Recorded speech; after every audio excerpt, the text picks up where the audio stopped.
And good morning, Barbara Torres with the Port of San Diego. Just confirming that you're an alternate for today, supporting, let's see, supporting the port's role, because I have Sandy Naranjo as commissioner and Rafael Castellanos as alternate. Just checking in. Good morning, Phil. No, I'm here just monitoring. Our commissioners are the ones that will present. Okay. I'm just as support and monitoring the meeting. Just double checking there. Okay, thanks. Thank you.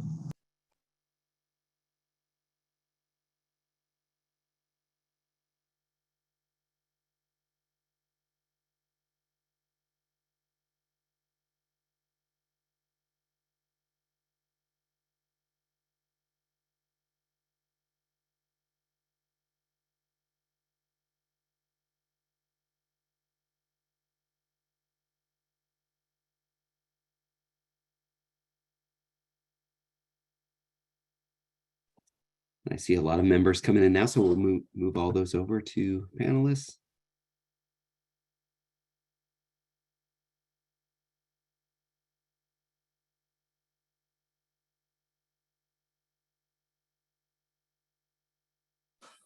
Good morning, Phil. Bill Sankey checking in. Good morning, Bill. Thanks for doing that. Yeah, loud and clear. We hear you. Good morning, Chair Vargas. Thanks for doing the audio video check. We can see you and hear you. Good morning, Nora. Good morning.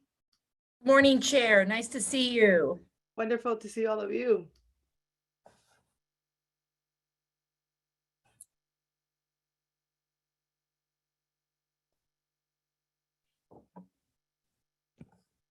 Okay, and we're about 2 minutes out to going live.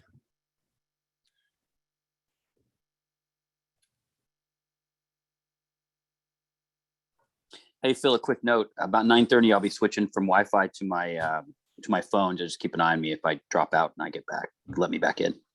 Oh, of course. Yeah, if Thanks, you want to just text me, because I don't have your contact in my Zoom. Got it. Okay. I'll just make sure I'll look at I'll get your phone number for my phone. Thanks. So Thanks. make sure we'll get you. Okay.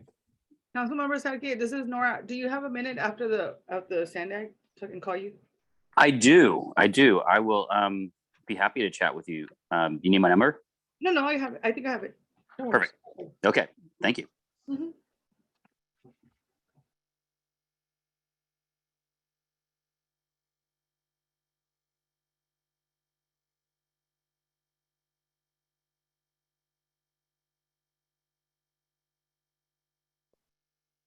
Okay, about a minute till we go live.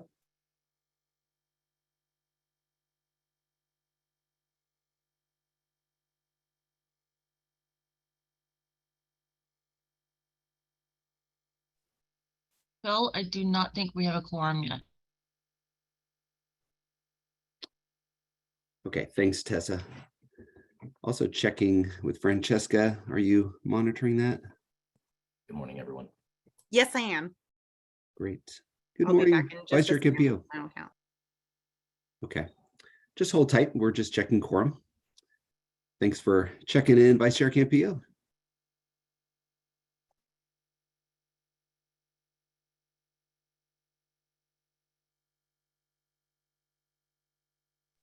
And we do have a quorum now, Chair. Excellent. Kendall and Daniel, can you confirm that we're live? Yes, Phil, we are. Great. All right, take it away, Chair.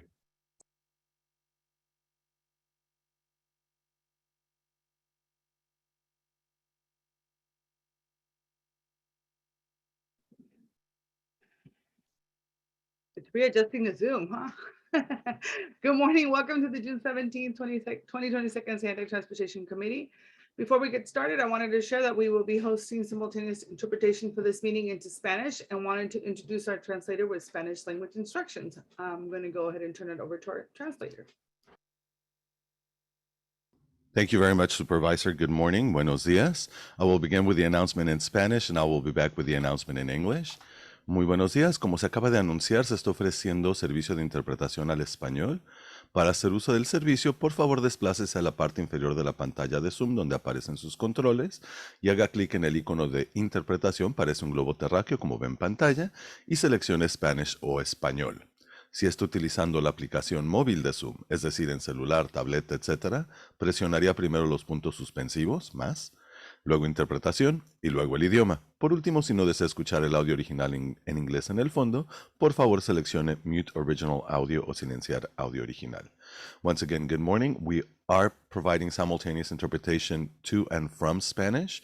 To use the feature after this announcement, at the bottom of your Zoom screen where your meeting controls are, you will find an interpretation icon. It looks a little like a little world.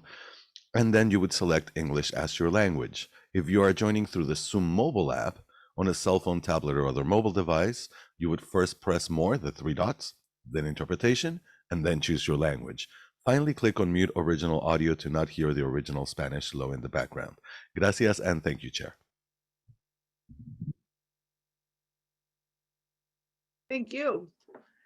All right, if you can please join me in the Pledge of Allegiance. I pledge of allegiance to the flag of the United States of America and to the republic for which it stands, one nation, under God, indivisible, with liberty and justice for all. Thank you.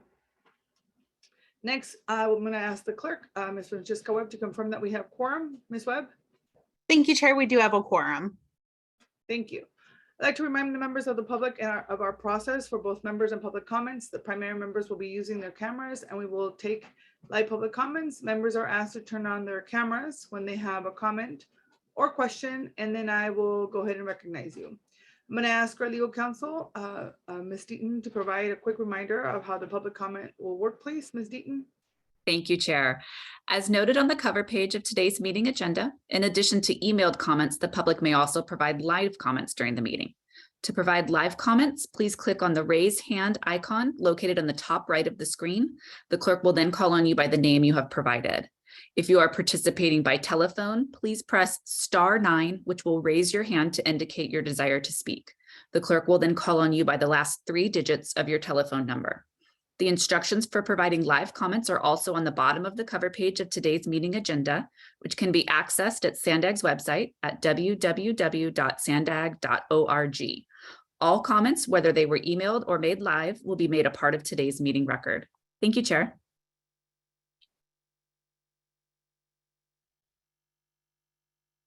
Thank you.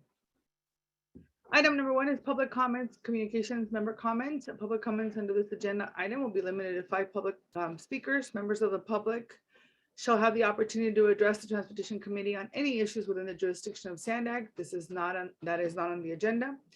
Public speakers are limited to 3 minutes or less per person. Committee members also may provide information and announcements under this agenda item.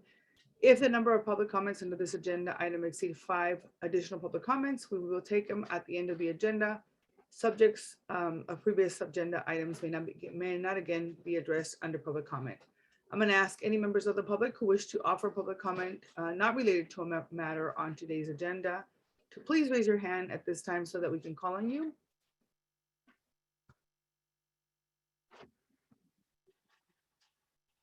Do we have any, Madam Clerk? Chair, I don't see any hands. Okay. Are there any comments from the committee members? I see member. Sure. Hi, good morning. This is Erica Pinto.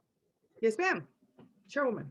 I would like to make a very exciting announcement that I was selected to participate in the Secretary's first ever Tribal Advisory Committee. Secretary Deb Haaland has created this Tribal Advisory Committee and made selections of 12 tribal leaders throughout the United States, and I just happen to be one of them. I am the primary delegate for this first ever Tribal Advisory Committee, and I just wanted to share this exciting news. I got the news on Wednesday, and I will be participating in the Tribal Advisory Committee. That's all. Thank you so much. Chairwoman, that's fantastic news. Congratulations to all of us for having you there. I think that's fantastic. Felicidades. Gustavo. Thank you, Chair Vargas, and congratulations, Chairwoman Pinto, on that major accomplishment. You often hear me talking about safety for our public, but also safety for our workers and our law enforcement community as well, and first responders. And it is with very sadness that I have to announce that 2 weeks ago, the Caltrans family lost another worker. We lost the 190th worker.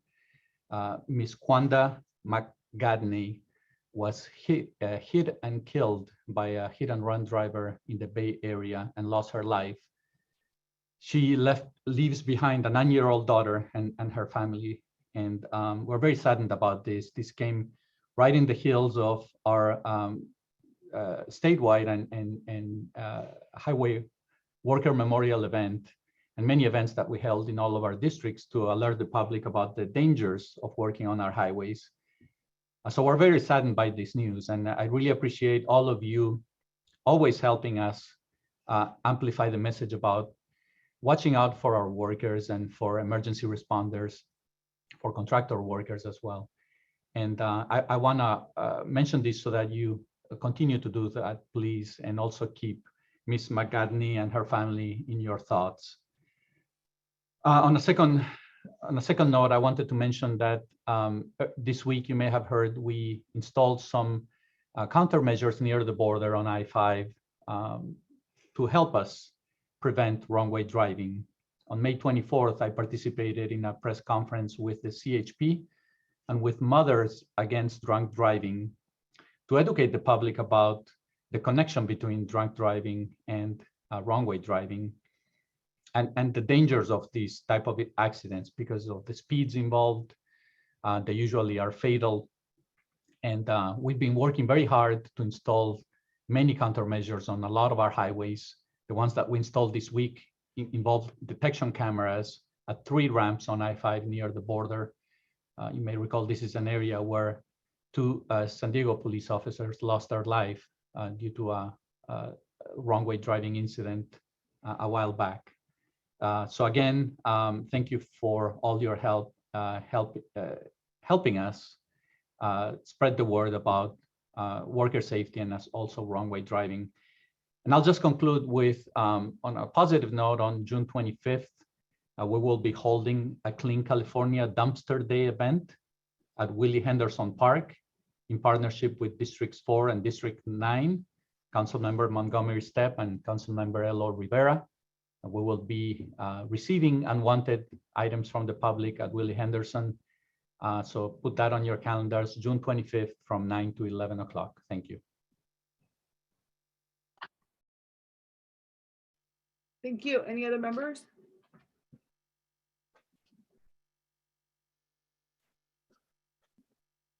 All right, seeing none. We're going to go ahead and move forward with the agency report. Will be provided by Ms. Colleen. Thank you very much. Thank you, Chair, and good morning, committee members. It's good to see you all here today. Several things to report to you from the agency perspective. I want to start by sharing a great milestone our team achieved earlier this month. And on Saturday, June 4th, Sandag and Caltrans celebrated the completion of several new active transportation, highway, rail, and environmental projects as part of the North Coast Corridor program. So this was a big community event, ribbon cutting, and I think really exemplifies the multimodal and environmental approach that we take as a region when it comes to transportation. So it's the managed lanes, it's the rail improvements, it's the bikeway ped improvements, as well as the lagoon restoration. So beautiful project, and congratulations to the whole team who pulled that off. We really appreciate the patience of the residents in the area. They endured construction, noise, and detours for quite some time, and now they finally get to realize the benefits of those improvements. We had about 1,200 people actually show up for that event. This is a great example of what we can accomplish when we work together.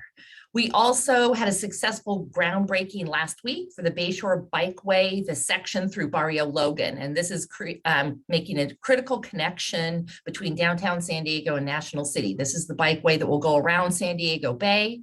And actually this connection is something that could be used by workers as well.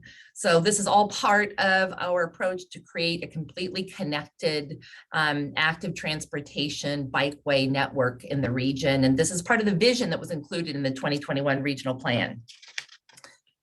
Also with respect to the 2021 regional plan, you may have heard in the news that the measure for transportation improvements that is being sponsored by a citizen group, a collection of citizen groups, did not receive enough signatures to continue to the November ballot. I understand that the groups are still continuing to work through that process. I want to make it very clear that's not something that Sandag is sponsoring. We will continue to monitor that, however, because it is an important piece of how the plan could be funded. So once we know more, we will bring an item before the board of directors to talk about the outcome and potential next steps. In other news, the Del Mar Bluff Stabilization Project Phase 5 went to the California Coastal Commission to seek approval, really to get the permits to make the improvements to stabilize the bluffs in that particular section in the low sand corridor. And we were just so pleased that the Coastal Commission unanimously approved the permit. There are conditions that are required as part of that permit, which includes some pedestrian access ways. There's also some safety fencing included. And really, we will be working closely with NCTD, the community and partners to implement all of the conditions of that permit. I'm also happy to share that in partnership with NCTD, Caltrans, City of Del Mar, we completed the emergency repairs in the Del Mar Stabilization Project. So those are all complete.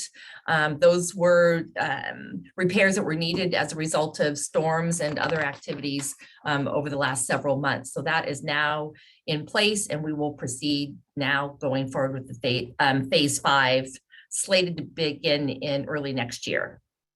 I think you all know how important the low sand corridor is for our region economy, national defense, and we'll continue to move as quickly as possible to stabilize the bluffs until we can move the tracks inland.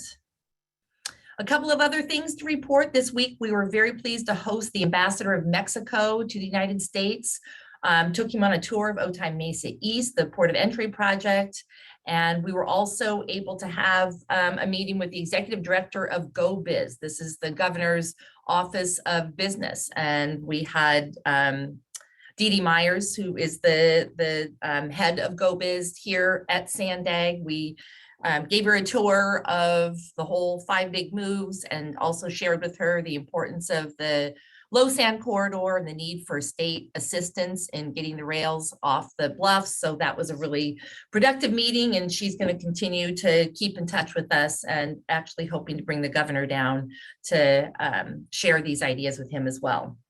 In all the meetings we're in, we continue to hear how Sandag is serving as a model to other regions. We had Councilmember Sankey go to the National Association of Regional Councils conference in Ohio. Saw some great photos, Councilmember Sankey, of you and other leaders from similar organizations like Sandag, and also heard that everyone was complimenting the work that we're doing here in the region. Speaking of models, next Tuesday, and I really want to thank Caltrans and Gustavo, as well as the Highway Patrol, that we will be launching the Bus on Shoulder project. This has also been done in close collaboration with MTS. And what this means is that the South Bay Rapid buses will be able to bypass slow traffic using the freeway shoulders along I-805 and State Route 94 between National City and the city of San Diego during peak travel times. This is the only place in the nation where we're testing this out. And it really, we've utilized the latest technology to avoid conflicts with signals and traffic coming in and off, on and off the freeways, but really starting to demonstrate how we can give public transit priority. So really excited about launching this. So thank you to MTS, thank you to Caltrans, as well as Highway Patrol. The following week on Wednesday, June 29th, Sandag and Caltrans will host a virtual public meeting for the Coast Canyons and Trail Corridor. And so this is one of the comprehensive multimodal studies that we are doing along the State Route 52 corridor. So this is a public meeting to seek input on all the improvements needed in that corridor. The reason, again, just to refresh your memory, that we're doing these corridor plans, these are required plans in order to get certain state funding to implement projects in that corridor. So we are looking forward to getting input from residents on this. And then lastly, I just wanted to report that this weekend, actually starting today, all southbound lanes of State Route 125, the toll road, will be closed from State Route 54 to E and H Street to accommodate the installation of new tolling equipment. So appreciate the community's support of this. We are upgrading all of the equipment, the electronic as well as the hardware. And this is really important because we want to make sure that the new transponder models used in the roadway that ensure accuracy in the toll transactions.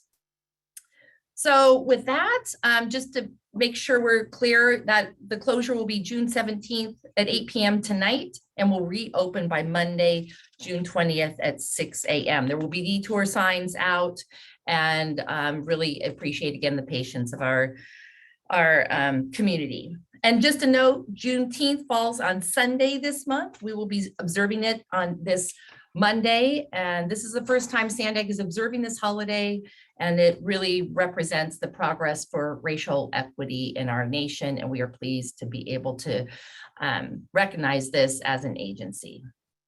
And just want to conclude, congratulations, Chairwoman Pinto, on your appointment. And just like the chair said, we are so lucky to have you in the region, and the committee is certainly lucky to get someone with your experience and background to be part of the committee. So we're here to support you however we can in that new role. So thank you. That concludes my remarks, and I'll turn it back to you, Chair. Thank you, Ms. Colleen. I'm assuming that there's some some announcements that were shared. Can you go ahead and share it with the board members again regarding the 125? Yes. I would like to make sure that my team sends it out, particularly to social media. We had some challenges on some of the information around the airport, even though we told everybody, and yet we still had some calls. And so I just want to do the best that I can to share information with my constituents, particularly in that part of the region. We will send that to your office right now. I will say we have been really pleased. We've had a lot of news coverage. There's been a lot of information out there, but we can never over communicate these kinds of things. So appreciate your support in getting the word out. You got it. Thank you very much. All right. Any public comments on this, Madam Clerk? I don't see any hands from the public, Chair. Okay. Any other member comments? I got ahead of myself. All right, see no comments from any other members. The next item on the agenda is the approval of the minutes. Let's see. 1 second. Is there a motion to approve the minutes? So moved, Sankey. Is there a second? Zito seconds. Are there any comments on the minutes from the public? And there are no public comments on the minutes. oh, we're doing this as a consent agenda. I apologize. It's item number 3, 4, and 5, right? Yes, that's correct. Transportation Development Act claim amendments, and then the 2022 Specialized Transportation Program as well. Okay. Mr. Sankey, do you mind just? I affirm the what we're voting on, and I continue to be in favor of the motion. I think I appreciate that, and you have Appreciate the clarification.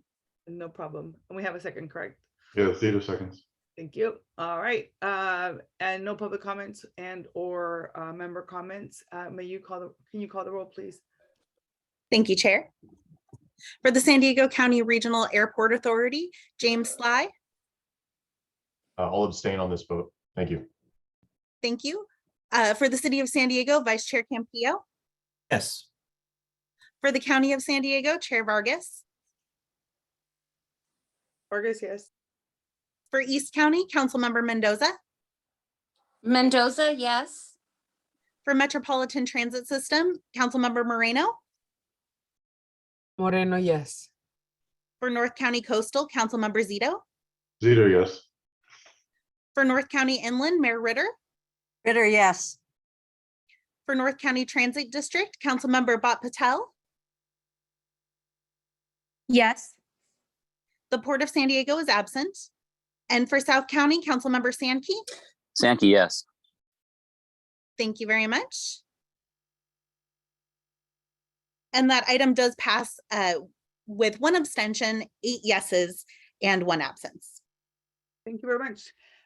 Item number 6 is the South Bay to Sorrento Comprehensive Multimodal Corridor Program Study Update. So I'm going to turn it over to Ms. Jennifer Williamson for a presentation. Thank you, Chair. Thank you, Chair. And good morning, members of the Transportation Committee. My name is Jennifer Williamson, and I am your Mobility Planning Manager here at Sandag. I'm joined today by Ramon Martinez, who's the Caltrans I-805 Program Manager, and he'll be assisting me in this presentation. So this is our South Bay to Sorrento Comprehensive Multimodal Corridor Plan. And really, this is probably the largest corridor plan that you're going to see come before you. We've been at this project or working on this project for about the last 2 years. And I'm going to turn it over now to Ramon Martinez to kind of take you through some of the background on what's included in the study area and some of the elements that we evaluated as part of the study. Ramon? Good morning, everyone. The CMCP builds on regional and local efforts to create a comprehensive transportation network that sets the foundation for enhancing multimodal connectivity across the South Bay to Sorrento corridor. The foundational documents used include the Sandag 2021 Regional Plan, also known as the San Diego Forward, the 2050 California Transportation Plan, Caltrans CNCP guidelines, and local development plans. Based on an approved CMCP, then individual projects, programs, and policies outlined in this document can apply for various forms of federal, state, and local funding, such as SB1 funding is one that we're all a little familiar with. A suite of projects does not typically receive funding all at the same time. Instead, funding for individual solutions is received over the course of multiple funding cycles. Once funding is secured, the project will be added to the Regional Transportation Improvement Program. That's a multi-billion-dollar 5-year program of major transportation projects with secured funding. Just like building an intricate puzzle, pieces are set in place following an all-embracing vision, such as the one presented in a CMCP. Can we go on to the next slide? So the process to develop the CMCP started with examining and documenting existing policies and development plans. The team engaged stakeholders, prompting for feedback that would help identify the needs. An interactive public outreach process gathered and evaluated more than 200 comments. Working with stakeholders and the public, the team developed transportation solutions that were then modeled and evaluated using the recommended performance measures. The recommendations were then refined. Currently, the team is presenting recommended solutions and is preparing to undertake additional stakeholder engagement. Can we, next slide, please? So the map we're seeing now is we're turning our focus back on the corridor. The South Bay to Sorrento study area is about 28 miles long and extends from the international border at the south all the way up to State Route 56 at the north end. As you can see, the study area is extensive. To help develop contextual solutions, the study area was broken down into 7 sub-areas that are shown on this map.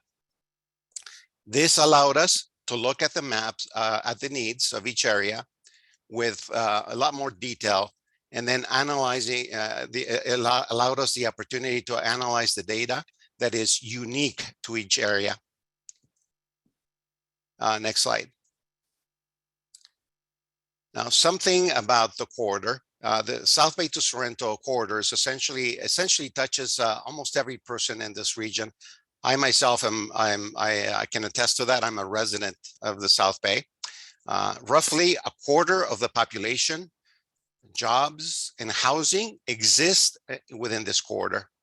And similarly, roughly a quarter of the freeways, express lanes, transit systems, and bike lanes operate within this corridor. Now we'll turn over the presentation over to Jennifer. She's going to provide more information about how we develop the transportation solutions. Thank you. Great. Thanks, Ramon. Next slide, please. So just like the regional plan, as part of the South Bay to Sorrento CMCP, we did a deep dive in data. Data really provided the foundation and the background for the solutions.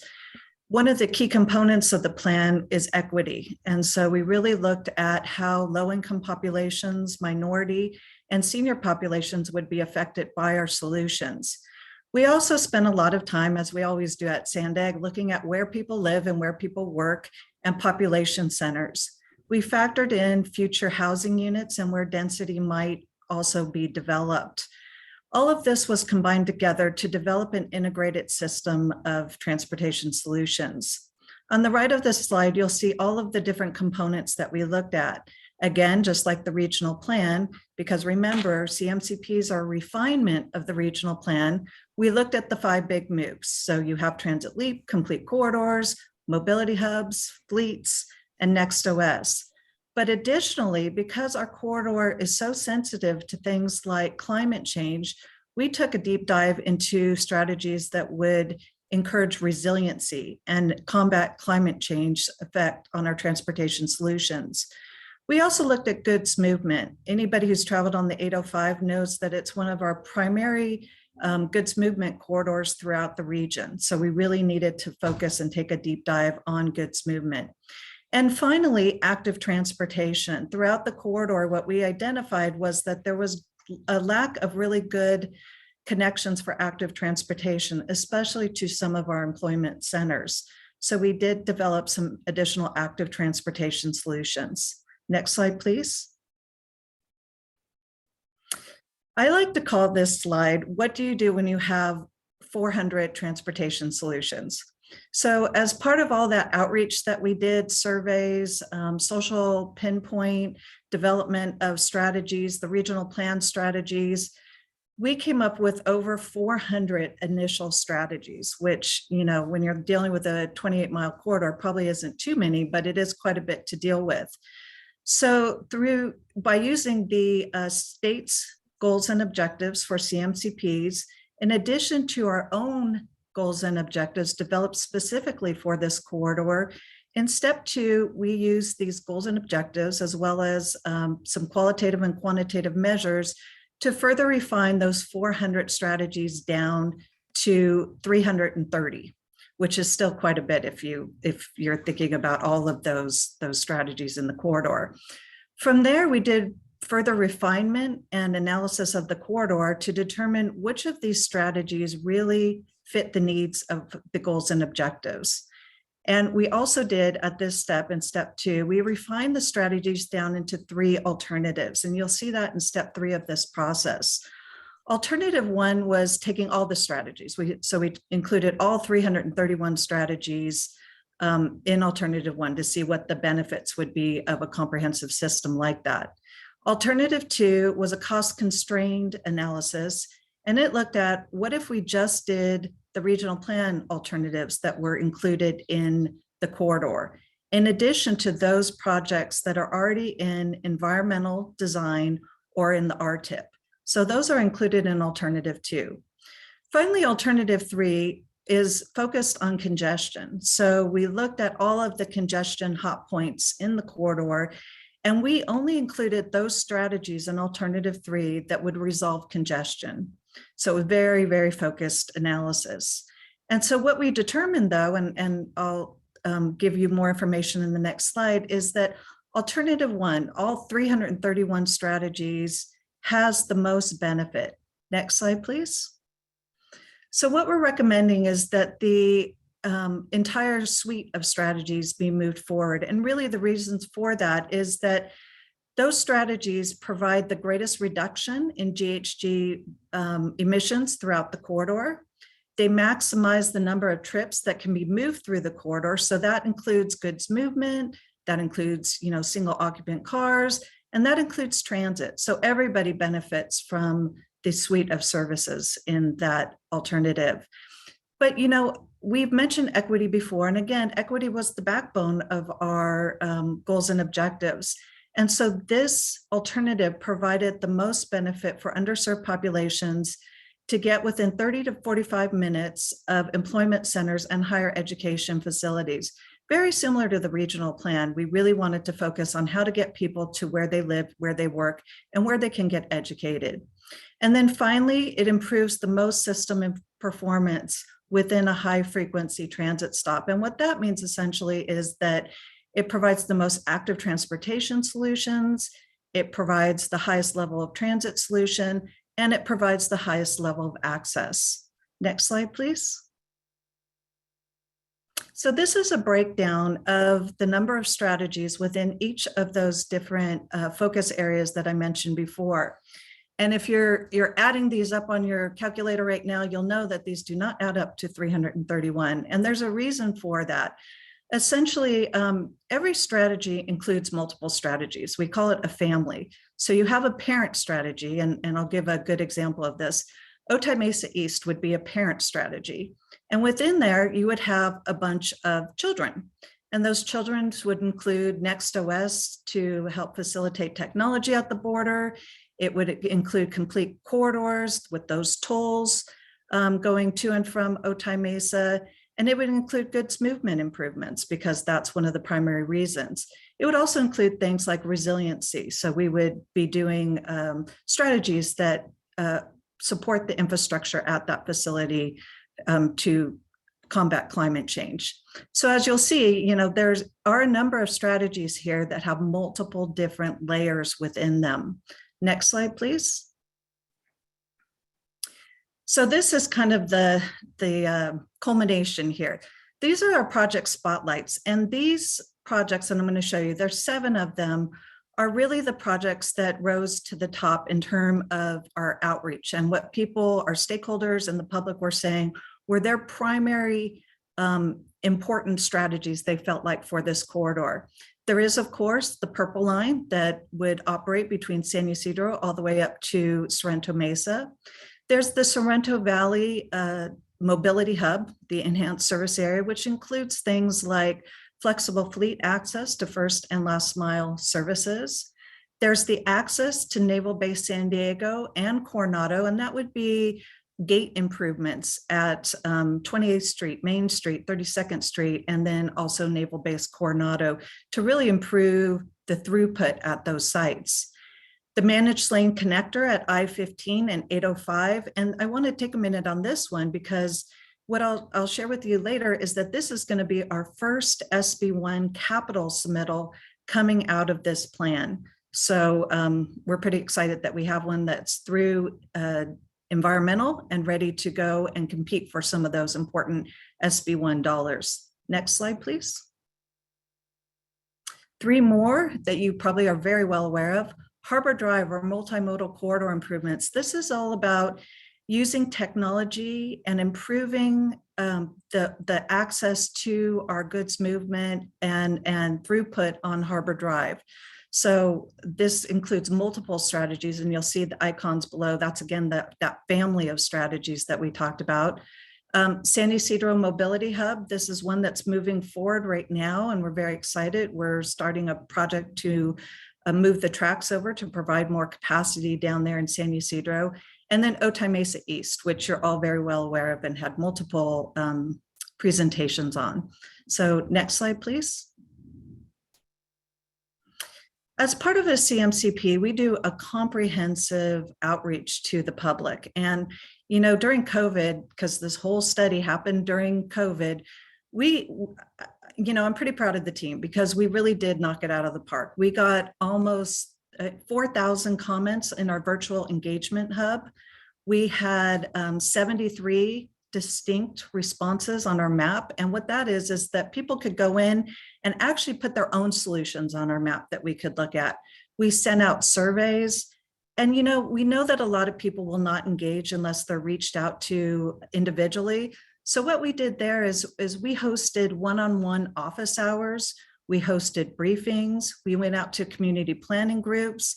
And we interacted directly with our community-based organizations to provide them with all the materials and give them an overview of the study area. So we did quite a bit. We also did story maps on social equity, resilience, and corridor opportunities. And these were very visual, easily understood, internet accessible background stories on what's happening within each of these different topics within the community. So next slide, please. So our next steps, we are releasing the draft. And if you go to the SANDAG website, you can take a look for yourself. All of the strategies are included in attachment A.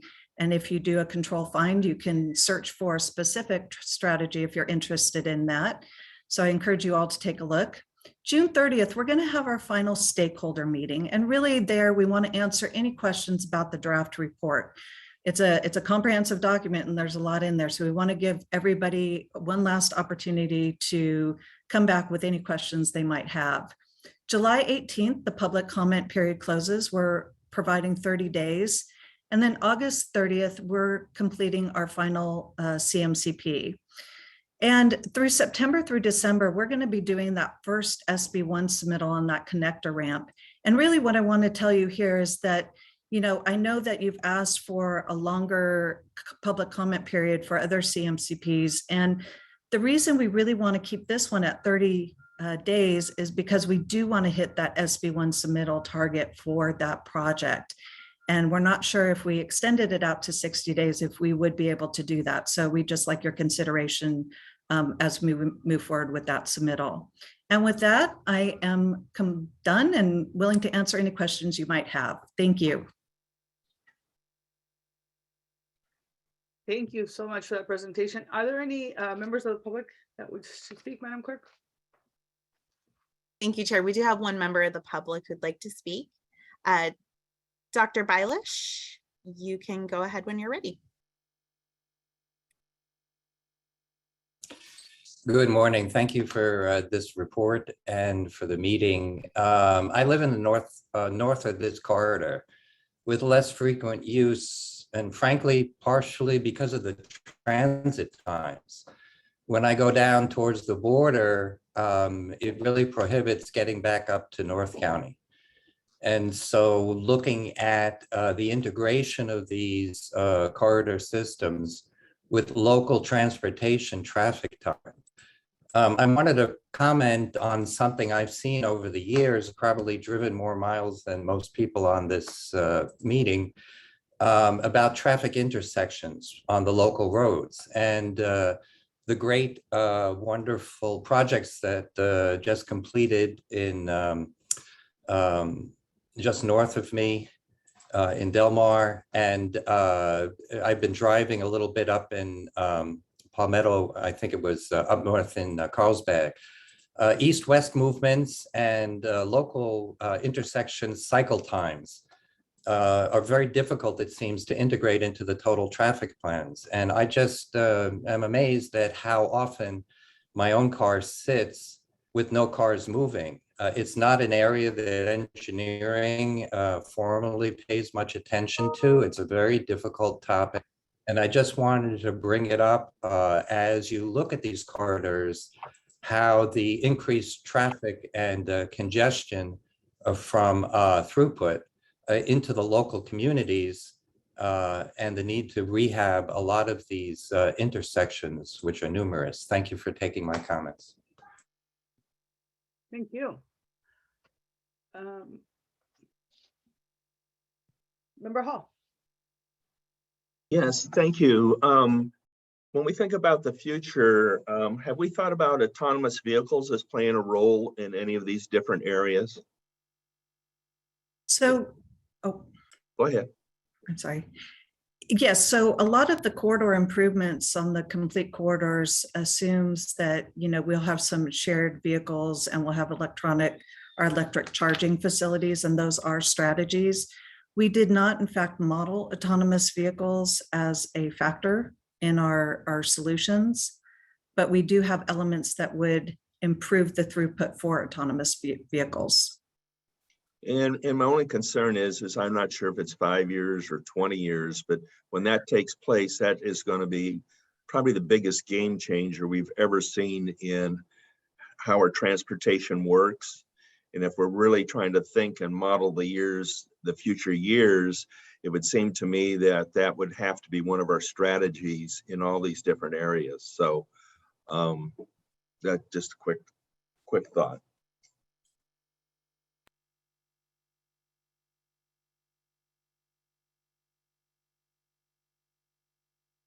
Thank you. Any other member comments? Madam Chair, Bill Sankey. Yes, sir. Thank you very much. Hey, so I want to thank Jennifer and her team for involving the military significantly in this. Between the 3 bases in Coronado, Naval Station San Diego, there's a huge impact in traffic that's negative for regions, particularly the National City area when people are trying to get to the base. And I want to make sure we're getting the right kind of attention focused on that. So if you wouldn't mind, I will spend some time with the draft and I will provide some written comments. And I think the 30 days is probably sufficient, particularly if we're trying to make a deadline on that SB1 submission. I'd be comfortable moving ahead with that. But talk about a little bit about the focus on the Navy, as well as, if you wouldn't mind, any preliminary work or work that you plan on doing in the future on using the Bay as more of a transportation infrastructure right of way, as opposed to the ferry service, which is currently seen more or less as kind of a novelty. Jennifer, thanks. I look forward to hearing from you. Thank you, Councilmember Sankey. Can you share us I'm sorry. just sort of some high level stuff in terms of military focus, and then any work that I can dig up in the draft on ferry boat usage as a regional part of the transportation plan, not necessarily as a tourist amenity. I'm sorry, misunderstood. Of course I can. So we integrated the military quite extensively. We had a strong military presence. 3 members of the various bases in our study area were on our committee, and we used the multimodal access strategy for the military as kind of the backbone, in addition to the input from our military project team members to develop the strategies. So when you go through the base, you'll see that there are extensive strategies, particularly focused on SR 75 coming into and out of Coronado. We know that there needs to be some significant improvements there. We really focused and studied the connections between South County, Chula Vista, National City, and even further in the city of San Diego. And that, because we saw that there was strong connections and movements between those areas, and focused our trips on there. So what you'll do when you go in there and search on military, and it'll come up as a neat sheet for you on all of the improvements, is we really looked at our arterial connections. So it's not just SR 75, it's the arterial connections at the bases. Ferry service, of course, we had that included in there. We have Coronado Bridge improvements as well. So, we've talked about the suicide barrier. That is an item in our operational strategy, but also improvements on the Coronado Bridge. We also focused on Naval Base San Diego. So it wasn't just Coronado. We looked a lot at Naval Base San Diego, because National City is quite impacted over there with that. So, I think there's probably about 42 strategies that will help with military access. And, I can go through some of them if you'd like right now, or we can I guess I'm guessing sounds like the Navy was a real good cooperative partner in this and recognizes the need. And I think I'm reassured to hear. So thank you very much, Jennifer, for those remarks. Absolutely. I will do some more digging, and I'm sure I'll be in touch with you in the next 30 days or so. Look forward to it. Thank you. Thank you for my ability to comment. And Nora, thank you. welcome. I just wanted to say thank you as well for the thoroughness, and I think the inclusion of the unincorporated county land in East Otay Mesa is really important for our workforce community in that area that currently gets served with our bus route 225. So I'm really looking forward to the continued updates and on this item. So, and the investments we can bring to the workforce in South Bay. So I'm hopeful for this particular project. So thank you very much. Any other member comments before we move on? All right, and that was an item for discussion. So our next item is item number 7. It's the Transportation Development Act Triennial Performance Audit. I'm going to go ahead and call on Mr. Brian Lane for a presentation. Good morning, Chair. Thank you. Good morning, Transportation Committee. I'm here with Danielle Grant with Kimley Horn, and we're going to present the TDA performance audit that was conducted by Kimley Horn over the last about 6 months. He's going to get into the details of what the TDA is and what's the purpose of the funding and why it's very important that these audits happen every 3 years and how we can keep the money flowing. And like you'll see with the TDA items later in this side report today, that these are very important. We went to the audit committee last Friday to present this and had no discussion from them. It was pretty straightforward with them. And with your recommendation today, we'll go to the board next week to get the final approval, and then we'll send the reports out to Caltrans. So with that, I'll hand it over to Yanel for the presentation. Thanks. Thank you, Brian. Can you hear me okay? Next slide, please. So our agenda for today is the first 2 items will be really fast, just a reminder about what TDA is and our approach for the audit. And then we'll spend the bulk of our time talking about the different indicator results as well as the recommendations. Next slide, please. Transportation Development Act has been around for over 50 years now. It's a major source of operating funding for transit agencies across California. You can see the sources of funding here, which is a part of sales tax and also state taxes on diesel fuel. These audits occur every 3 years, like clockwork, and they are done by an outside party, just having a layer of separation there. And 2 recent pieces of legislation which are applicable here are Assembly Bill 90 and Assembly Bill 149. Both of these provide an exception to meet targets in terms of farebox recovery ratio, given the COVID pandemic. And we'll go into that a little bit more in other slides. Next slide, please. So our approach, the way that, the way we approach these audits is really trying to be balanced. I mean, it's really not what I call a got you type of audit. We report, the good things that have occurred. We report the areas of improvement. We try to be as constructive as possible. The recommendations that come out of this, are intended to be pragmatic. We share them with the operators and with SANDAG as early as we can to get them on board and gain some sense of concurrence with the recommendation so we could put it forward. And it's just a kind of a no surprises approach. We have a regular communications. Next slide, please. So the big story about the last several years, and this is not going to be a surprise to any of you, is transit ridership was really hammered with the pandemic.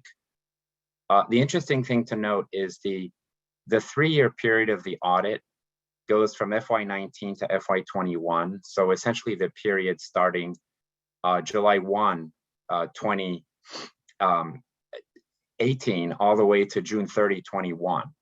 And what happens is the pandemic affected the last part of that period. So 16 months out of the 36 months. So, just under half. What we found is for the first year, there was no pandemic. And so it was kind of business as usual. And ridership was pretty much flat in terms of transit. MTS actually eked a little increase over that year. But once the governor shut down the economy in the final quarter of FY20, basically things started to free fall. And they continued to free fall throughout the last year of the audit, which is FY21. You can see the numbers here in red. Bus and light rail down between 50 and 60% compared to 2018 levels.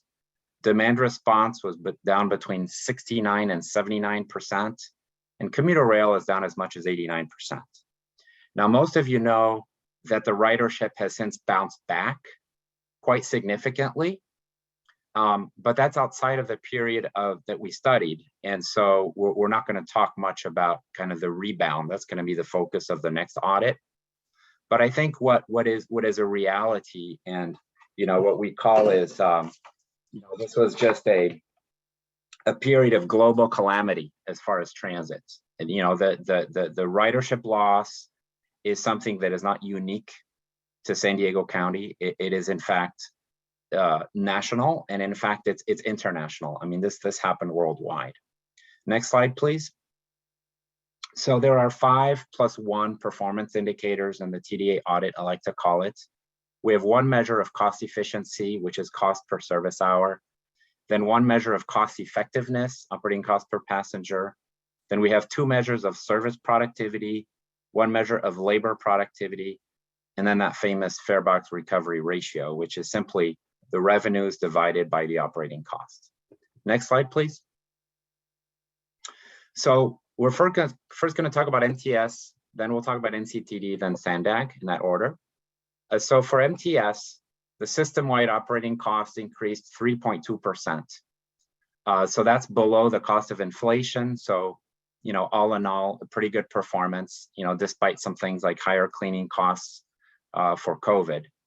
Cost effectiveness and service productivity, both of these calculations involve passengers, and therefore they were very, very severely impacted by COVID. And they actually, MTS managed to reduce their total staffing by 6.5%. So that's about 163 fewer FTEs at the end of the audit period compared to at the beginning. Next slide, please. We'll show you here a table with the actual results. If you wanted to consult the audit report, you would find a lot more granularity in the data because we break it down by individual mode, and we also break it down by service that is operated in-house versus contracted out. But you can see the general story is the same across all of the modes. Ridership, you can see the second item here, unlinked passengers is down 54% system-wide. And then cost effectiveness, it was negatively impacted, and so were passengers per revenue vehicle hour and passengers per revenue vehicle mile. Next slide, please. Here we go to the Farebox recovery ratio, and we can see that in FY 2021, the Farebox recovery ratio went down. You can see in the table it was 31.7%, and it went down to 16%. So that's almost a 50% drop. And that is also below the TDA minimum requirement of 20. But of course, there's this Assembly Bill 90 that was passed that gives all agencies in California a buy. So they actually don't have to meet any Farebox recovery ratio at all. Plus Senate Bill 508, which was passed during the last audit period about 6 years ago, also gives you an opportunity to add, make adjustments to costs and revenues, and that gets them to over the 20% range. Next slide, please. So in terms of recommendations, we looked at the PUC code requirements, and MTS was in compliance with all of those. We felt that MTS reasonably addressed the prior audit recommendation around Senate Bill 508. And so we had one recommendation for this cycle, which is also kind of a companion recommendation that we made to NCTD and to SANDAG, which is to work with SANDAG TDA staff to achieve greater alignment with respect to the various uses and external reporting of Farebox recovery ratio, because you have multiple different uses, whether it's for TDA eligibility, that's one thing, whether it's for NTD reporting, that's something different, that stands for National Transit Database, or if you're trying to compare yourself to the industry, that would be another purpose. Next slide, please, and we'll go to NCTD now. So what we found with North County Transit District up north is that their operating costs were running a little bit higher than inflation over the audit period. That's 11 versus 7%. They had temporary reductions in coaster. But one thing, you know, for a lot of the rail service is you have fixed costs, which are independent of service levels. So you have a lot of time-based inspections, and for, you know, computer like train control and signaling and things like that, it doesn't really matter how many trains you run, you still have to do the same inspections for safety. And FRA and PUC are watching over that. What we found with NCTD is the cost effectiveness and service productivity, same as with MTS, were very severely impacted by the pandemic. And they NCTD actually reduced their staffing more than MTS did. You can see a 12% reduction. And so they cut almost 100 positions. And so labor productivity, that had an impact compared to 2018. Next slide, please. Here we show the actual indicators, and similarly to MTS, which had like you know, a 54% drop in ridership. Here you can see a 58% drop in ridership on the second row in the table. And you can see the measures, the actual TDA performance indicators on in the lower half of the table. Operating cost went up, it shot up, and the service productivity measures were severely impacted. Next slide, please. Now we talk about the Farebox recovery ratio. And for NCTD, the FY 2021 system-wide Farebox recovery ratio was 5.5% without any adjustments. You can see that in the table. That 5.5% is kind of a weighted average, if you will, across the different modes, of which there are 4. You know, they have fixed route bus, they have commuter rail, light rail, and their flex and lift services. But if they do the Senate Bill 508 adjustments, which allows adjustments both to the numerator and the denominator, the Farebox recovery ratio jumps to over 25%. Next slide, please. Thank you. So in terms of the PUC requirements, we found that NCTD was in compliance with all of them. We also found that NCTD had meaningfully addressed both of the recommendations that had been provided during the last audit cycle 3 years ago. So they've done a lot of studies on ridership. And in fact, they have plans right now for like ongoing work for future work study. And also with respect to the Senate Bill 508 recommendation. Next slide, please. For the recommendation for this cycle, similar to MTS, is to work with SANDAG TDA staff to achieve greater alignment with respect to the various uses and external reporting of Farebox recovery ratio. Next slide. So now we come to SANDAG, and SANDAG is the RTPE or RTPA. You know, it's not, they don't actually operate service, so there's a different set of questions that we ask. But in the SANDAG prior audit recommendations, there were 2. Was for SANDAG and FACT to work together to review and update the scope of FACT contractual recommendations and identify additional funding. That was completed.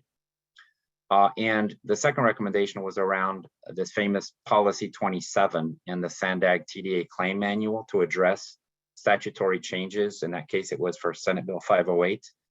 And we found that that was partially complete. Those documents still require some updates. And so that, as you'll see, drove one of our recommendations for this cycle. Next slide, please. And so we have 3 recommendations for SANDAG. The first is a continuation of what I would just mention on the prior slide, which is to set up not just an ad hoc process, but an annual process to review the 2 documents, the policy 27 and what's called the handbook, to update as appropriate and communicate with operators. See, for 20 years or 30 years, there really wasn't much change, but now it's kind of we're chasing after the changes. And so we want to have an annual process that is shared with the operators. So that'll, you know, kind of clarify and equalize things for everyone and for the region. Second, we recommended that SANDAG and FACT jointly enhance the role of the Social Service Transportation Advisory Council to advise on unmet transit needs, because there's still some additional needs there. And finally, even though the matrix organization that came out of SANDAG was implemented, I believe, in February of this calendar year. So that's actually 7 months after the end of our audit period. There were other organization changes that happened during the audit period. And so we felt as an audit team that given the recent reorg to the matrix structure and multiple other factors, SANDAG should implement motivation and alignment strategies to bring the whole of the SANDAG staff along. Next slide, please. And so at this point, would be happy to field any questions you may have. Here's my contact information on the slide, and I was going to hand it back to Brian. Thank you, Yanel. Next slide. So just to wrap up, we do have a recommendation before the committee today. The Transportation Committee is asked to recommend that the Board of Directors authorize the Chief Executive Officer to 1, transmit the performance audit report of SANDAG to the Caltrans Director as required. 2, certify in writing to the Caltrans Director that the performance audit of the transit operators located in the area under its jurisdictions have been completed. 3, implement the performance audit recommendations pertaining to SANDAG Transportation Development Act activities. And 4, transmit the other recommendations to the transit operators for implementation. And with that, Chair, we'd be happy to answer questions. Thank you. Thank you for that presentation. Are there any members of the public that have any comments on this item? I don't see any hands from the public, Chair. And are there any member comments? Yeah, I'll jump in when I have a chance. Yes, sir. Go ahead. Thank you, Supervisor. First, I want to thank the diligent work done by staff and also by our contractor on this one. I'd like to begin by making a motion to approve this recommendation. While it's got some real eye-opening numbers in there, particularly regarding Farebox recovery. I think everyone understands the extenuating circumstances that COVID has brought about for all the agencies, not just the 2 that we pay the most close attention to. And I think one of the most telling numbers for me as I look at that as an MTS board member is the average price paid by the riders. It's $1. It used to be $1.06 and it's gone to $1.22. And even though it says $2.50 on our buses and trolleys for the ride, it's definitely more than it's not nearly that what the folks are receiving at the agencies, mostly due to the different subsidy programs that exist throughout the system. And of course, we're even pushing that ridership number up and that revenue number down as we move into youth opportunity passes and other programs that assist very, very folks that need transit. And it's definitely a good direction to go. But I think reliance on those measures going forward is going to get increasingly difficult in terms of how the agencies are judged, not only by those of us at policymaking committees, but by other peer agencies as well. So again, I do make the motion to approve the recommendation, and I appreciate the opportunity to comment. Thank you. Is there a second? Zito, a second. We have a motion and a second. And are there any other comments from the members? All right, go ahead and call the roll, please. Thank you, Chair. For the San Diego County Regional Airport Authority, James Sly. Yes. For the City of San Diego, Vice Chair Campillo. Yes.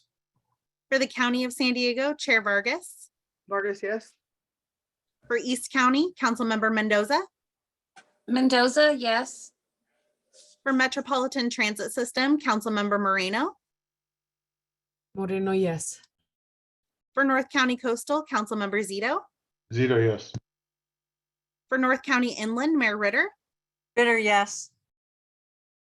For North County Transit District, Councilmember Bhat Patel. Yes. The Port of San Diego is absent. And for South County, Councilmember Sankey. Sankey, yes. Thank you.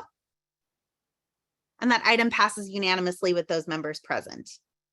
Thank you very much. Item number 8 is the fiscal year 2023 Transportation Development Act and State Transit Assistance Claims. I'm going to go ahead and turn it over to Ms. Sarah. Thank you. Good morning, Chair Vargas, Vice Chair Campillo, and Transportation Committee members. My name is Zara Sedegian, and I'm a Senior Financial Programming Analyst in your Financial Planning, Budgets, and Grants Department. Today's report seeks your approval of the FY 2023 TDA claims consistent with the revised revenue estimates this committee recommended and the board approved at your meetings in April. SANDAG, as the designated regional transportation planning agency, or RTPA, is responsible for the allocation of TDA funds to the region's transit operators. This fund source provides 1/4% of the state sales tax for operating and capital support of public transportation systems and non-motorized transportation projects.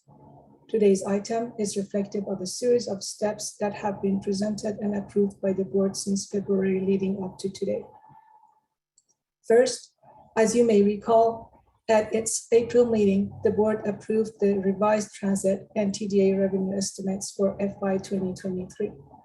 Second, and pursuant to state statute, at its meeting earlier this month, the Transportation Committee recommended that the SANDAG board at its meeting next week determine that both the Metropolitan Transit System and North County Transit District made a reasonable effort to implement the productivity improvements outlined for FY 2022 and approved to continue the current performance program in FY 2023. And that is what will allow the transit agencies to seek their full TDA available to them. Third, at its April 22 meeting, the board approved the transit operator capital improvement programs for FY 2023. And you, as the Transportation Committee, approved the transit agency operating budgets for FY 2023 at your June 3rd meeting. Those transit operator capital improvement and operating budgets are partially funded by TDA revenues and are consistent with claims presented to you today. Finally, this item also includes TDA funds for the Pershing Drive Bikeway project. This is also consistent with prior board action to fund a region-wide priority list of bike projects where TDA and transit funds are both used on your regional bikeway early action program. The final step is the process, and the process is today's item, which describes the TDA and SCA program claims.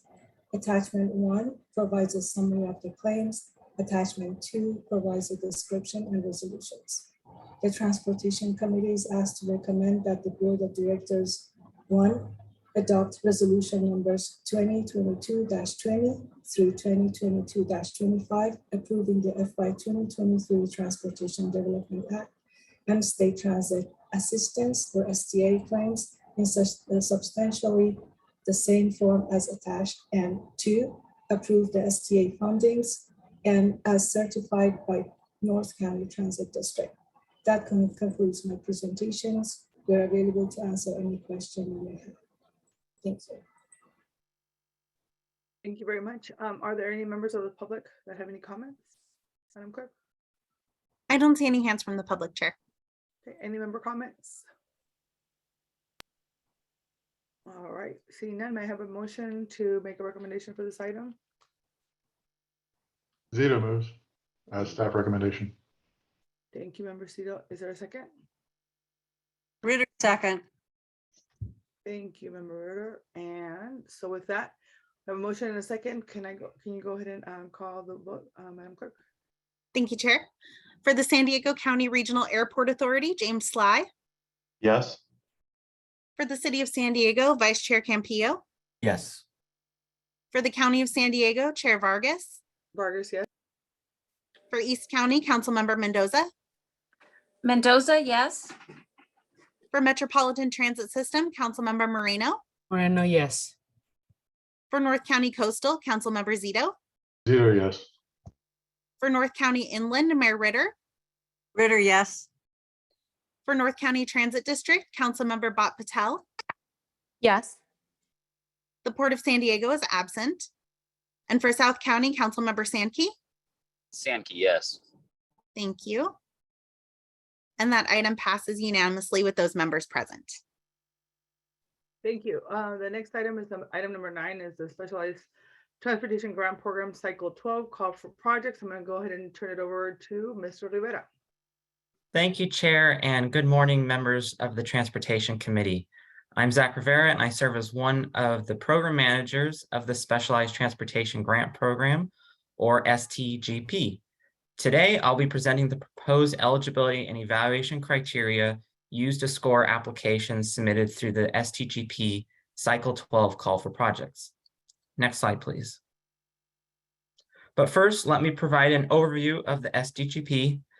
Established in 2006, the STGP seeks to expand mobility options for older adults and individuals with disabilities whose mobility needs cannot be met by conventional transit or paratransit services. The STGP is composed of the Transnet Senior Mini Grant Program, or SMG, as provided in Section 4C2 of the Transnet Extension Ordinance, as well as the Federal Transit Administration Section 5310 program. The STGP funds a diverse array of projects throughout the region.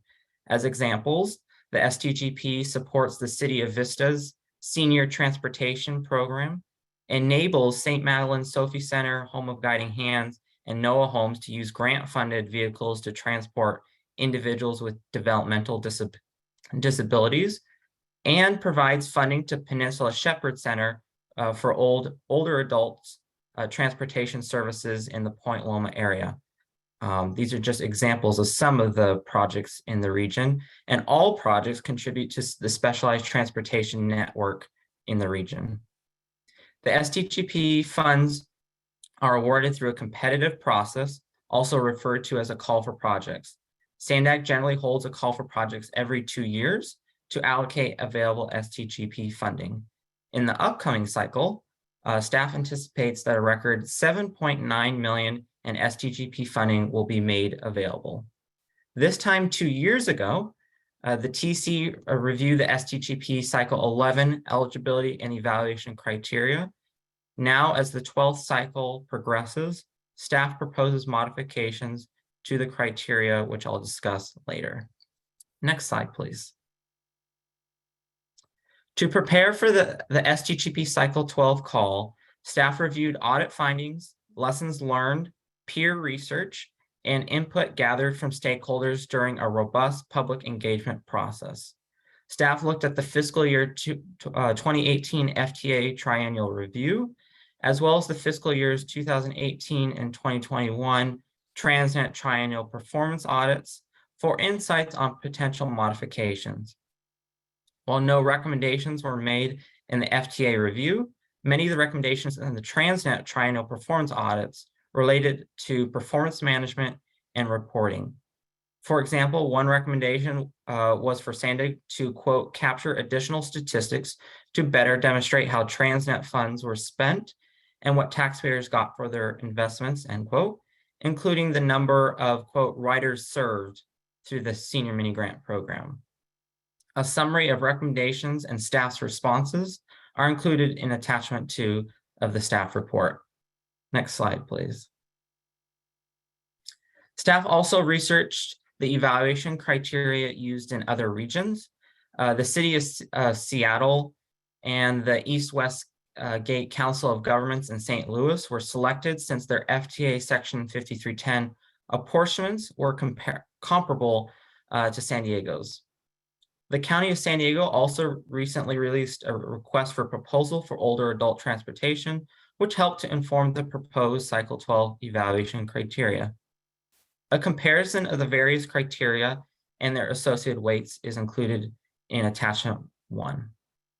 Next slide, please. Staff began a robust public engagement process in January 2022. Staff presented multiple times to the Council on Access and Mobility, which serves as a forum for specialized transportation providers and other stakeholders in the region. In February 2022, staff held a specialized transportation workshop and released a bilingual specialized transportation survey. Staff also gathered input by engaging the Social Services Transportation Advisory Council, or STAC, as well as the Social Equity Working Group. Through these and other efforts, staff compiled over 120 public comments, affordability for riders, availability and awareness of service, flexibility for providers, and accessibility emerged as some of the main themes. Regarding the evaluation criteria specifically, many specialized transportation providers recommended prioritizing the evaluation criterion for effectiveness over the criteria for equity and environmental responsibility. Some stakeholders also suggested that a safety criterion be added. Next slide, please. Much of the input received since the last call for projects was synthesized and incorporated into the draft 2022 Specialized Transportation Program Management Plan, or PMP, which was covered in item 5. For example, in response to the Independent Taxpayer Oversight Committee member comments on alternative services, such as meal deliveries, staff updated the PMP to clarify when those services may be performed and how grantees must track and report on alternative services, such as meal deliveries. Additionally, in response to the Transnet performance audits, the updated PMP includes more robust data collection requirements, including data on the number of unduplicated older adults and individuals with disabilities served by the Specialized Transportation Grant Program. Performance measures and targets for each project type and new safety requirements are also included. Next slide, please. Staff also looked for ways to simplify the application process so that the process itself would not be a barrier to potential applicants. In terms of the minimum and maximum grant award amounts, the existing requirements set caps on the grant award amounts per year, per funding program, per project, and per applicant. Staff proposes to simplify these requirements by eliminating the project minimum and maximum grant requirements while retaining the maximum applicant grant requests per funding program. This ensures that funds are distributed throughout the region while giving applicants flexibility to request more funding and specialize in a particular project type. Next slide, please. So here are the existing 8 evaluation criteria categories used in the cycle 10 and 11 calls for projects. The criteria for project readiness and technical capacity, cost efficiency and program effectiveness, and performance indicators are given the highest weights. Next slide, please. Based on input received in consistency with the 2021 regional plan, staff proposes modifications to the evaluation criteria as shown in attachment 3. Among the draft changes, staff proposes to add a criterion for need and equity to determine the extent to which proposed projects apply a social equity lens to benefit those that need them the most, including historically underserved populations. Staff also proposes to add a criterion for stewardship of public funds and assets, in which applicants would be required to demonstrate that only necessary and reasonable costs are proposed. Next slide, please. The existing STGP program goal and objectives were also modified to be congruent with the proposed evaluation criteria as shown in attachment 3. The proposed program goal is to improve mobility for older adults and individuals with disabilities by delivering effective, equitable, environmentally responsible, and coordinated transportation solutions that use public funds wisely to address existing gaps in specialized transportation service. Derived from the program goal, the program objectives center on 4 themes: effectiveness, equity, environmental responsibility, and lastly, coordination. Next slide, please. Related to the prior item, included in your proposal before you today is a request to authorize staff to offer STGP Cycle 12, Section 5310 funding to the Consolidated Transportation Service Agency, or CTSA, to perform mobility management activities. Under state law, SANDAG, as the Metropolitan Planning Organization, can designate a CTSA to help, among other things, consolidate administration of various social service transportation programs. In 2006, through a competitive process, SANDAG designated the private nonprofit organization facilitating access to coordinated transportation, or FACT, as the CTSA for the region. This time 2 years ago, the transportation recommended and the board approved the cycle 11 evaluation criteria, which included an allocation of STGP funds to the CTSA. This cycle, staff proposes to offer the CTSA nearly $800,000 in cycle 12, section 5310 funding for mobility management activities as described in attachment 1 of the staff report. This action would not preclude the CTSA from competing for other eligible projects through the STGP, cycle 12 call for projects. Additionally, the CTSA would be required to provide at least 20% in matching funds and submit a project scope of work no later than the STGP cycle 12 call for projects application submission deadline. Next slide, please. So on Tuesday, staff presented the proposed cycle 12 evaluation criteria as they relate to the senior mini grant program to the Independent Taxpayer Oversight Committee, or ITOC, for its review. No refinements to the evaluation criteria were proposed by the ITOC. In terms of next steps, staff plans to present the cycle 12 criteria to the board on June 24th. Pending board approval, the cycle 12 call is anticipated to be released on July 1st. In August, staff would hold a call for projects webinar to review program requirements and answer prospective applicant questions. Applications would then be due October 1st. Go to the next slide, please. Once the application window closes, applications would be reviewed for eligibility, and eligible projects would then be scored based on the cycle 12 evaluation criteria this fall. In January 2023, project rankings would be developed and undergo a QA/QC process before they're presented to the ITOC, Transportation Committee, and Board, likely in February of 2023. And then pending board approval, awarded senior mini grant projects could begin July 1st, 2023, and then awarded section 5310 projects could begin October 1st, 2023. Next slide, please.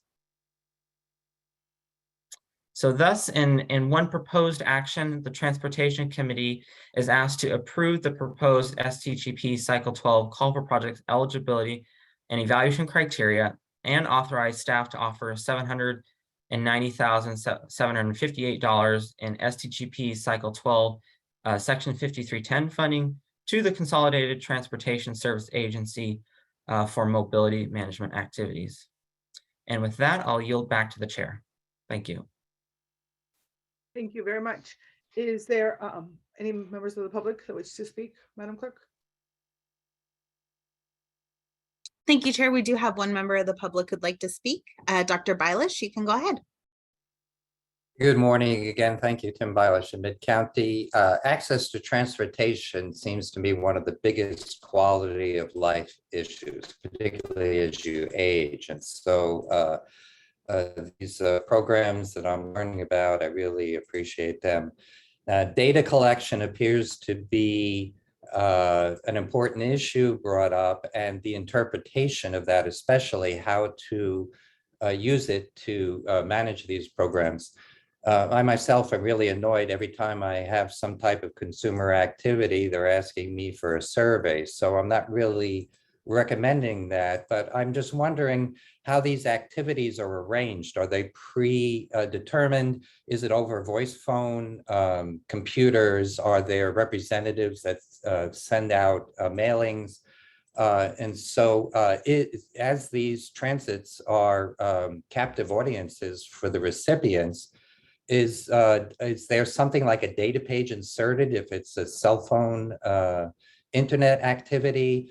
Some way to automate the collection and provide a better accountability for the services that are received during the transit, and some attention paid to the costs of the overhead versus the actual services provided would be something I'd be interested in. So again, thank you for taking my comments. And that concludes the public commenters. Thank you. Are there any member comments?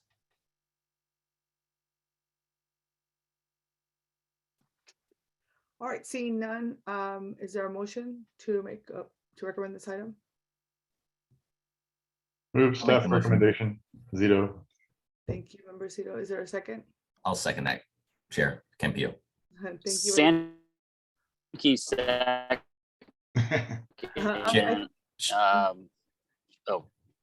Chair, I believe Councilmember Sankey is right along the border and might not have the best reception from what I understand. So I'll give him the second.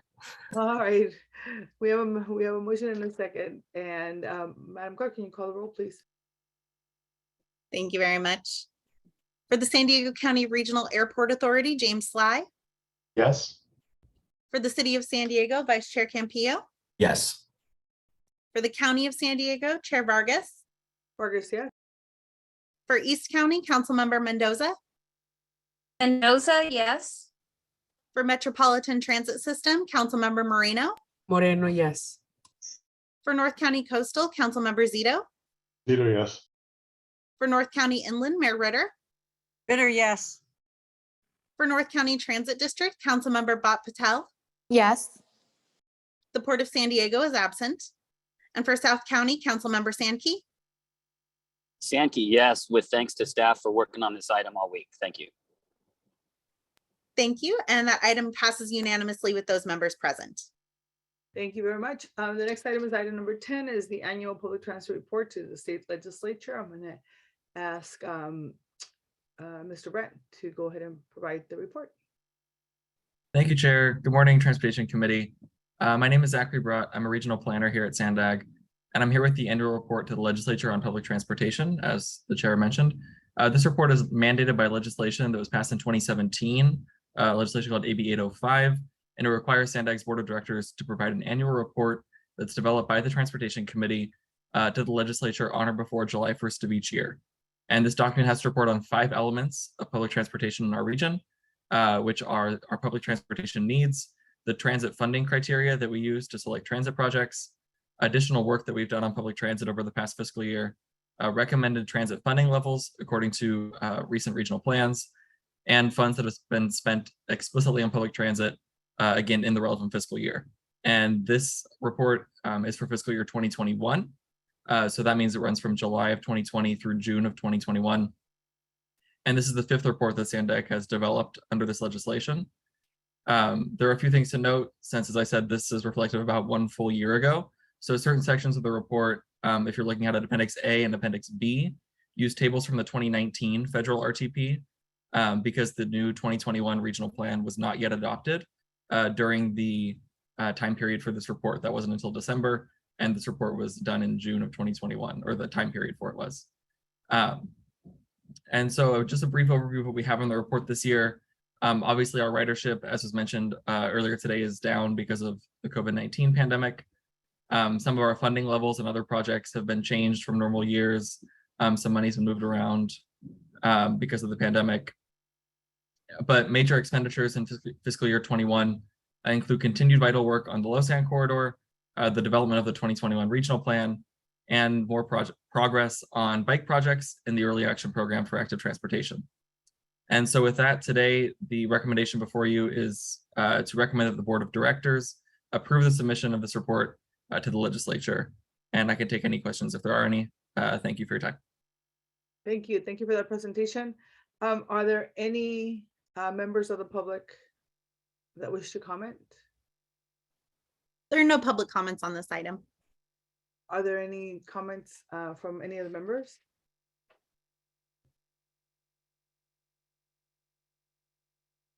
Seeing none, is there a motion to recommend this item?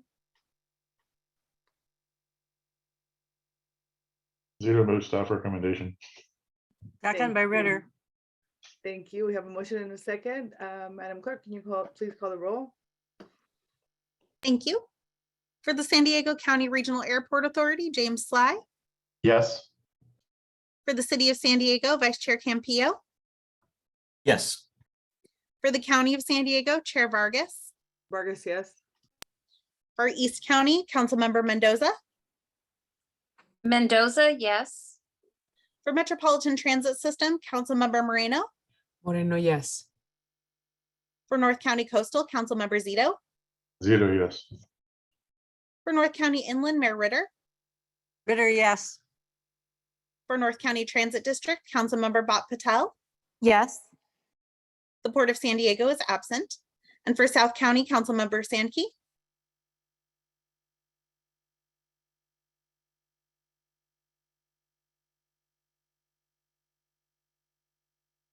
We may have lost Councilmember Sankey. Yeah, Councilmember Sankey is having trouble connecting, but I'm looking out for him. Okay, Councilmember Sankey, if you'd like to put your vote in the chat or send it to me via email or text, please feel free to do that and we'll correct the record. But for now, we'll say South County is absent. And that item does pass unanimously with those members present. All right, thank you very much. With that, our next Transportation Committee meeting is scheduled for Friday, July 1st, 2022 at 9 a.m. and we are adjourned. Thank you very much. Have a wonderful day and a wonderful weekend and a holiday weekend if you have Monday off as well. Thank you. Excuse me, Chair, before we adjourn, I'd just like to note for the record that Councilmember Sankey did express his vote on the final item number 10, and he is a yes. Okay, fantastic. Thank you, and thank you for the team. Thank you to the team for all the great work. I appreciate it. Thank you. Have a great weekend. Thank you, Okay, Chair. Bye. Bye-bye.